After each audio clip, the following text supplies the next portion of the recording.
Oh, hello.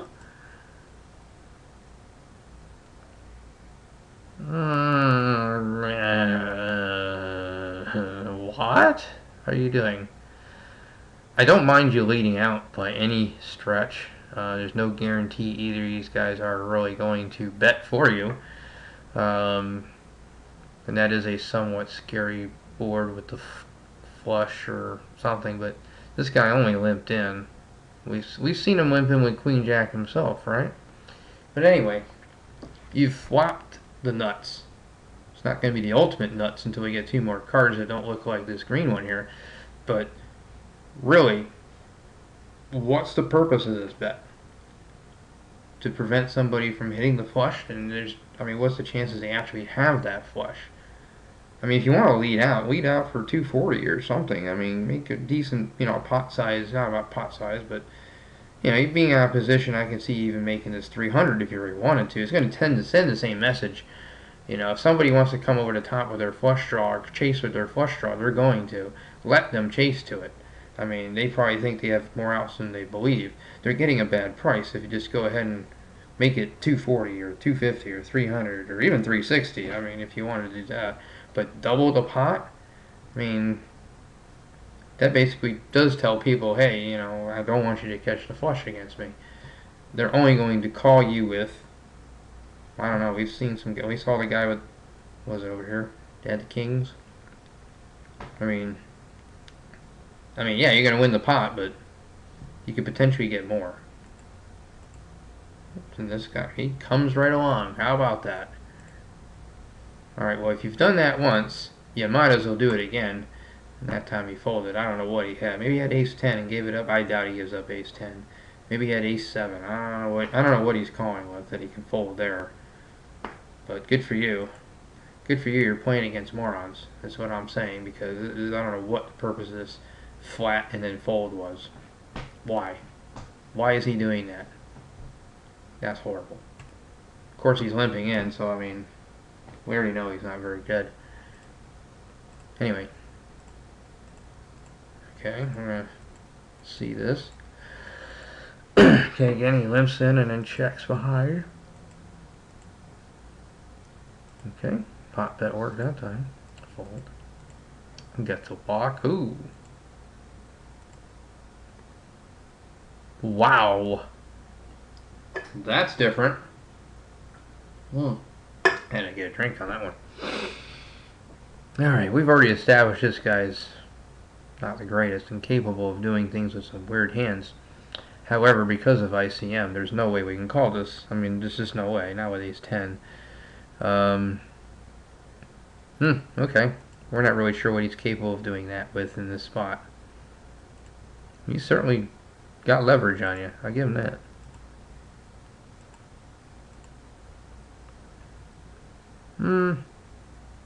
Okay, I mean, I may not try. I mean, yeah, I don't know. I guess you're both deep enough that you can try this. I'm not going to argue here about little things like this. Just don't get too deeply involved. But good. I mean, I'm not often raising into the chip leader like that, as it being in third, but hey. Okay. 4-6 now. This is fun watching what these guys play, especially this guy limping in like this. I know what he's limping. Oh, now he leads out for the minimum. And he takes it down. 8-6. Limp. Ooh. Okay, this guy min-raised ace-king when somebody had limped in. Now he went to 360, which is not quite... I mean, I'd go 480 if I raised here, as we know. So what does that mean? Oh, he's able to fold, though. Maybe he saw the ace-king last time, got away. He's still limping with this stack, which is just horrible. He's just bleeding chips.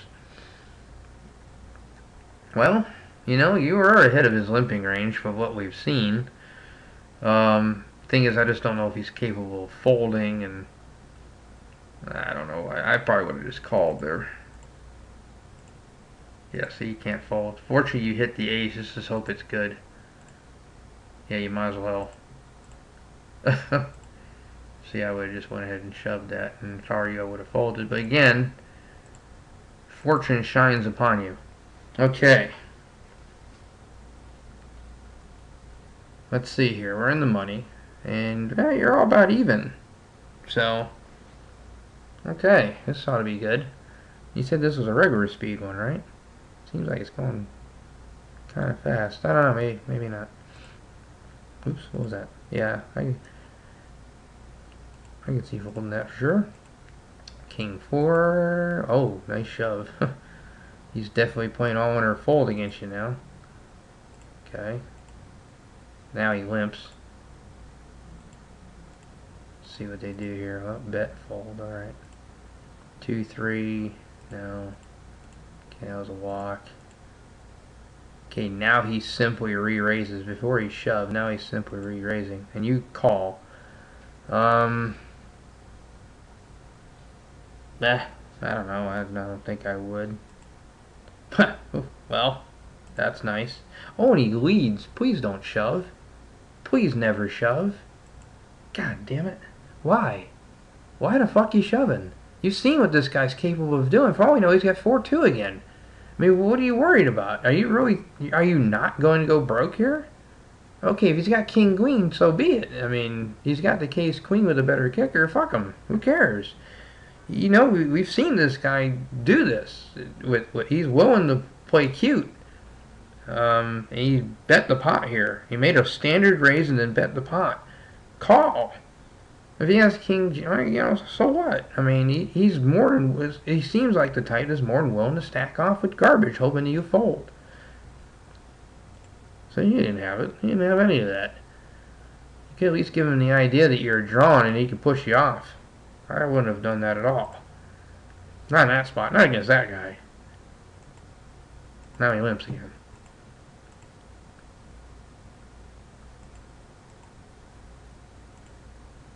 Yeah, I mean, hold on.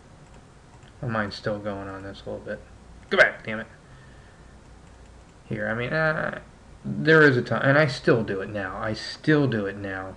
Where I also get the same way. I'm like, all right, well, I'm protecting against any kind of draw that I can see, which here is, 10-9, king 10, whatever the fuck it is, and I just want to get it in, thinking that he might call me anyway. But here, I think it's a spot where you got to understand what the player is and what we've seen. The hands that we did pay attention to with this guy, he is capable of stacking off here with garbage. If he's got 8 outs, then let him go to his 8 outs. If he's got nothing, fine. If he's got jack, so be it. He's never folding anyway. I mean, you're not gonna let go of his hand. I'm just thinking you probably could have got doubled up a higher percentage of the time by flatting here. I really think that he was on air a high percentage of the time here, that he's just almost never calling this without at least the jack. He might call with the jack. If he has ace jack, he's probably going to call. He's probably not going to believe you on the shove. He's going to think you're on the draw. Even if he thinks you're on the draw, unless he's got something worthwhile, he's not going to try it. I still think there's a better chance that he's going to go ahead and bet the turn on a bluff, thinking that you're on a draw and you're willing to fold, than him calling this bet. I don't know. Maybe I'm wrong. But I think this is a spot where you can afford to go ahead and call behind. As obvious as sometimes that, oh, look, these guys are able to talk themselves into other things, only because we've seen him in the past do it before with that 4-2. We've seen him make moves with absolute trash. I'm just of the opinion I wanted to give him one more opportunity to try it. Anyway.